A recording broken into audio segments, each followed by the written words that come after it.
nós viemos aqui hoje para apresentar para vocês sobre o uso de membranas em bioprocessos, e o grupo é constituído por mim, Amanda, pelo Hugo e pela Júlia.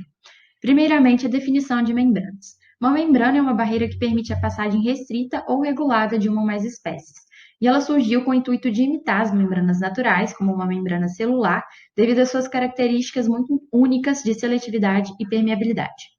E um processo de separação por membranas consiste de uma alimentação com 2 ou mais espécies que deve passar por uma barreira semipermeável. O que passa por essa barreira consiste no permeado e o que fica retido é chamado de concentrado. E essa transferência ocorre devido a uma força motriz, que pode ser, por exemplo, a diferença de concentração e a diferença de pressão. E o uso de membranas em processos tem sido uma alternativa muito interessante aos processos convencionais de separação de mistura, purificação de espécies e concentração. Sobre a composição das membranas, elas podem ser feitas de qualquer tipo de material que permita a síntese de filmes com porosidade controlada, sendo separadas em orgânicas, inorgânicas e compostas de acordo com o material de fabricação. E sobre a morfologia, elas podem ser classificadas de três maneiras, como densas e porosas, de acordo com a presença ou ausência de poros em suas estruturas, como isotrópicas ou anisotrópicas, para afirmar se essas características são constantes ao longo de sua estrutura, e também como integrais ou compostas, para verificar se elas precisam de algum suporte compatível com a sua estrutura. Eu vou comentar agora sobre alguns tipos de separação utilizando membranas aplicadas a bioprodutos, começando pela osmose reversa.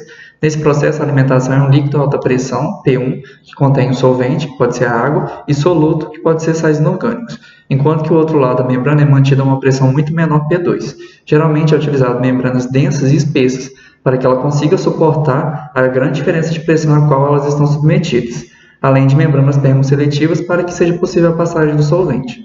No caso de membranas compósitas, assimétricas ou de paredes finas, é necessária a utilização de um suporte que seja espesso e poroso, para que assim ela consiga suportar essa grande diferença de pressão e que consiga também o solvente permear através desse suporte. Os produtos da osmose reversa são permeado, solvente quase puro, e o retentado sem solvente. E um exemplo de aplicação seria a concentração de alimentos e a remoção de álcool da cerveja. Agora, na eletrodiálise, ela refere-se a um processo eletrolítico para separar uma solução aquosa eletrolítica em um concentrado e água diluída ou dessalinizada, por meio de um campo elétrico e de membranas seletivas de íons. Então, o processo está esquematizado aqui nessa figura 3. Então, nós temos 4 membranas alternadas, que elas são de 2 tipos, que é a C e a A. Então, elas estão dispostas nesse padrão, e elas são seletivas de cátions, no caso da C, pois ela possui carga negativa em sua estrutura, e assim ela atrai e atravessa os íons positivos, os cátions, enquanto retarda os ânions. Já as membranas seletivas de ânions, que é a A, ela possui carga positiva em sua estrutura, que atrai e permite a passagem dos ânions. Ambos os tipos de membranas são impermeáveis à água, e o resultado líquido é que os ânions e os cátions são concentrados no compartimento 2 e no compartimento 4, de onde é retirado o concentrado, enquanto que no compartimento 3 os íons são esgotados e é onde é retirado o diluído. E as pressões nesses compartimentos são essencialmente iguais. Os compartimentos 1 e 5, eles contêm o ânodo e o cátodo, respectivamente, e uma tensão de corrente contínua faz com que a corrente flua através da célula por condução iônica, do cátodo para o ânodo. E ambos os eletrodos são quimicamente neutros, para que eles não oxidem nem reduzam. E o exemplo de aplicação seria a desmineralização do soro do queijo.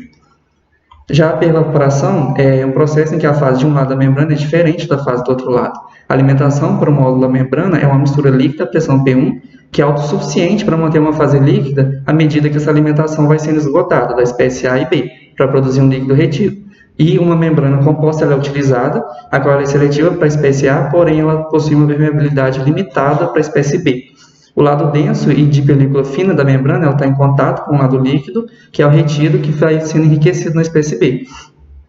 E uma pressão P2, que pode ser um vácuo, é mantida no ponto de orvalho do permeado ou abaixo desse ponto de orvalho, tornando o permeado o produto que vai sendo permeado, ele vai vaporizando, e sendo esse permeado de vapor enriquecido na espécie A. Em geral, as permeabilidades gerais das espécies A e B, elas dependem da solubilidade e da taxa de fusão. E os exemplos de pervaporação seriam a remoção de água de solvente orgânico e a remoção de compostos orgânicos da água. Agora, os processos de microfiltração, ultrafiltração e nanofiltração são processos que se assemelham pela força motriz empregada para promover o escoamento do fluido através da membrana, que é a diferença de pressão que se estabelece entre as duas faces da membrana. No processo de microfiltração, as membranas microporosas elas permitem seletivamente a passagem de pequenos solutos, moléculas ou solventes através da membrana, ao mesmo tempo que impede a passagem de grandes moléculas de solventes ou de sólidos suspensos. A microfiltração ela refere-se à retenção de moléculas que vão de 0,02 a 10 micrômetros. E a ultrafiltração ela emprega membranas com tamanho de poros entre 0,001 e 0,02 micrômetros. E nesse processo, as macromoléculas como proteínas, amidos ou DNA, elas ficam retidas, enquanto que os solutos menores, como sais e açúcares simples, eles conseguem ser permeados. As membranas de nanofiltração elas possuem tamanho de poros que vão de 1 até 10 angstrom e ela pode reter moléculas ainda menores. E os exemplos seriam, na microfiltração, a clarificação e estabilização biológica de bebidas, o cultivo de células bacterianas e a purificação de antibióticos.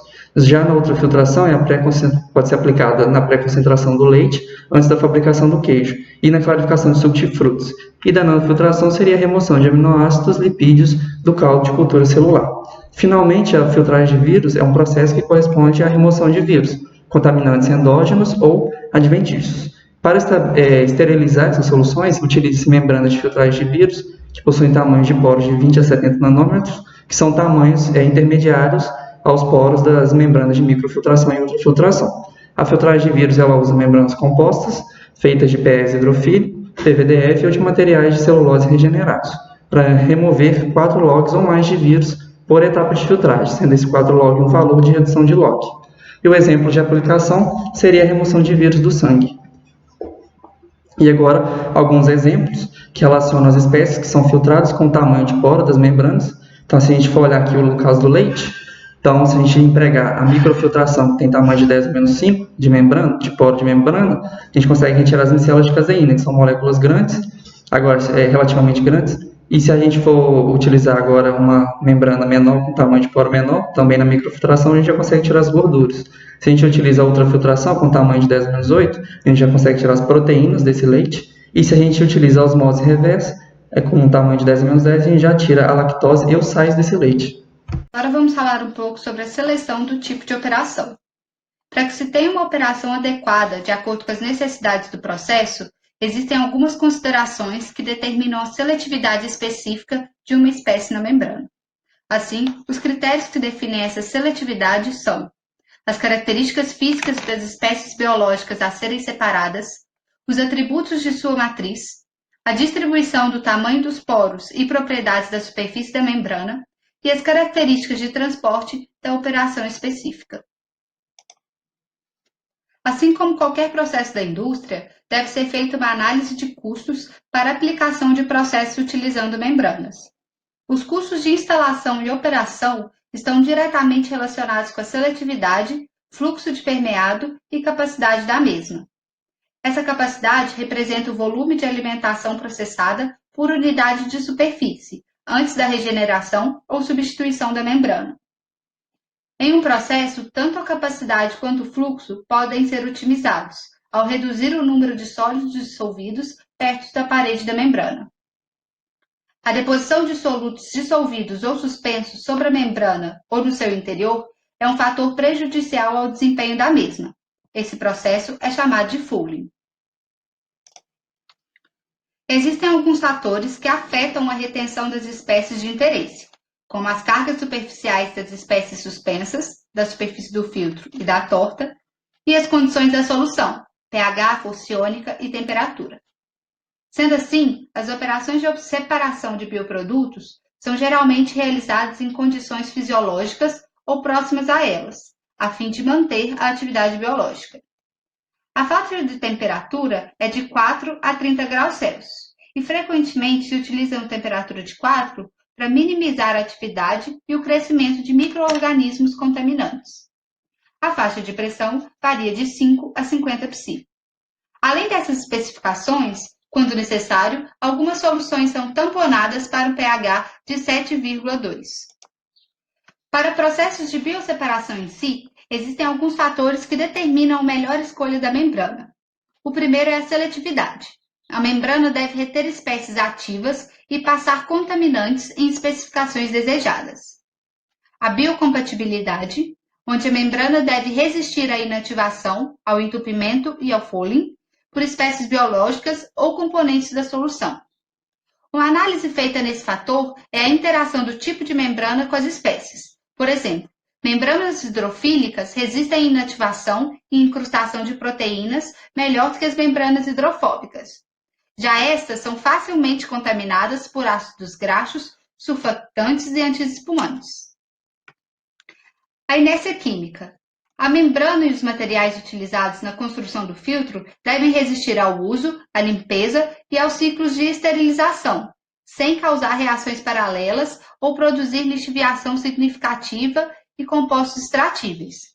Um exemplo de reação paralela é o processo de desnaturação. Estabilidade mecânica. A membrana, seu invólucro e componentes associados devem suportar as faixas de pressão e temperatura empregadas tanto no processo em si, quanto nos ciclos de limpeza e na esterilização. E o último fator é a economia. A operação do filtro e os consumíveis da membrana devem fornecer um fluxo de filtrado e a capacidade da mesma em condições operacionais razoáveis durante o período de uso projetado. Existem dois modos de operação do fluxo de alimentação nesse tipo de processo: o tangencial, cross-flow, ou transversal, dead-end, diferindo entre si pela direção do fluxo em relação à membrana. Na filtração tangencial, o fluxo é alimentado paralelamente à membrana com a formação de duas correntes, concentrado e permeado. O concentrado é rico em moléculas de maior tamanho que o poro da membrana. Já no permeado, a prevalência é de materiais com tamanho inferior ao apresentado pelo meio filtrante. Aqui tem uma representação da filtração tangencial, então é perceptível a alimentação paralela à membrana e o permeado aqui embaixo. Já na filtração transversal, o fluxo é alimentado perpendicularmente à superfície da membrana. O material a ser filtrado se deposita sobre o meio filtrante, favorecendo a formação de uma camada de material estagnado. À medida que essa camada aumenta, a resistência à transferência de massa também aumenta. E dessa forma, para manter uma mesma vazão de permeado ao longo do tempo, é necessário aumentar a diferença de pressão entre as faces da membrana continuamente. Do contrário, a vazão de permeado irá diminuir até uma vazão mínima. E aqui também tem uma representação da filtração transversal. É possível observar que à medida que a camada de material estagnado aumenta, o fluxo de permeado diminui. Fora da utilização dessa técnica em escala industrial, a separação por membranas já tem sido aplicada em diversas indústrias de diversos setores. Isso acontece devido ao progresso na produção de membranas seletivas e adsorventes. E esses setores podem ser, por exemplo, a farmácia, a biomedicina e também e principalmente no tratamento de água e esgoto. No caso desses dois últimos, a separação por membrana tem uma alta eficiência e consegue uma separação completa da biomassa da água. Sendo assim, essa técnica já é aplicada no Brasil, na estação Epar Capivari, que atualmente trata água para 180 mil pessoas, mas até 2025, que é onde a planta vai estar com sua configuração final, ela vai atender uma população de aproximadamente 352 mil habitantes. Para aplicação em escala industrial, utiliza-se o bioreator de membrana MBR, que é integrando uma membrana permeável e seletiva com um processo biológico. E essa técnica pode ser aplicada desde o tratamento de efluentes até no tratamento de chorume. E as configurações para esse reator podem ser o MBR externo e o MBR submerso. No caso do externo, o módulo de separação está anexa ao reator, mas não está submersa nele. Já no caso submerso, o módulo de separação, o módulo de membrana, está submerso no reator. E aqui falando sobre as vantagens e desvantagens da utilização do MBR para o tratamento de esgoto, percebe-se que ele tem um custo 50% menor que os do tratamento tradicional, que é seguido de uma filtração com carvão ativado, e também consegue atender padrões muito altos de sólidos suspensos totais e turbidez. Já as desvantagens são o alto custo com energia, já que é necessário um bombeamento para alimentar, para impulsionar a alimentação por essa membrana. Também existe um custo de instalação com aeração também lavagem e substituição das membranas devido ao fenômeno de Iremos citar alguns estudos referentes à utilização de membranas em bioprocesso. O primeiro trata-se da reutilização de bactérias em processos fermentativos. Devido às pequenas dimensões de uma célula bacteriana, o uso de centrífugas nos processos fermentativos é impossibilitado. Sendo assim, surgiu a possibilidade de se empregar membranas para a separação e concentração dos produtos da fermentação. Paloma Forest, em 2014, estudou o aumento de produção de biomassa e rendimento de etanol, com a utilização de módulos de membrana cerâmica tubular ou de membrana polimérica de fibras ocas. Como resultado, obteve-se um caldo permeado isento de células com ambas as técnicas de microfiltração e o aumento da biomassa mais efetivo perante a utilização da membrana cerâmica. Outra aplicação é para o tratamento de efluentes. A membrana do BRM normalmente substitui o estágio de sedimentação dos processos biológicos convencionais, pois ela realiza a separação do sólido e líquido. Ela atua como barreira, a qual retém materiais coloidais e macromoleculares, incluindo bactérias, as quais não podem ser removidas completamente pelos processos convencionais. A vantagem é ter um aumento da eficiência global da estação de tratamento de esgoto, tornando-os adequados para atender padrões de emissão extremamente restritivos com baixa produção de lodo. Uma desvantagem é o alto custo de implantação e uma maior complexidade no controle e operação desse processo, dificultando a ampla utilização.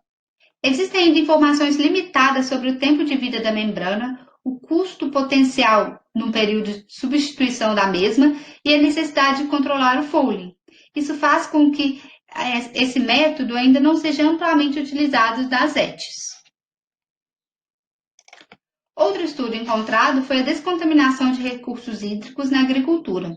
Tiago Lopes, em 2019, estudou a utilização de bioreatores com membrana para descontaminar recursos hídricos, com foco naqueles contaminados por agrotóxicos. Sua utilização, aliada a processos de pós-tratamentos, pode produzir efluentes de excelente qualidade em relação a sólidos suspensos totais, micro-organismos patogênicos, carbono orgânico dissolvido e nitrogênio total. Lopes avaliou a remoção de agrotóxicos por meio desse bioreator e obteve resultados satisfatórios, de cerca de 94% de remoção, quando esse método é aliado a pós-tratamentos de carvão ativado, osmose reversa e ozonização. Essas foram todas as referências que utilizamos no trabalho, e é isso.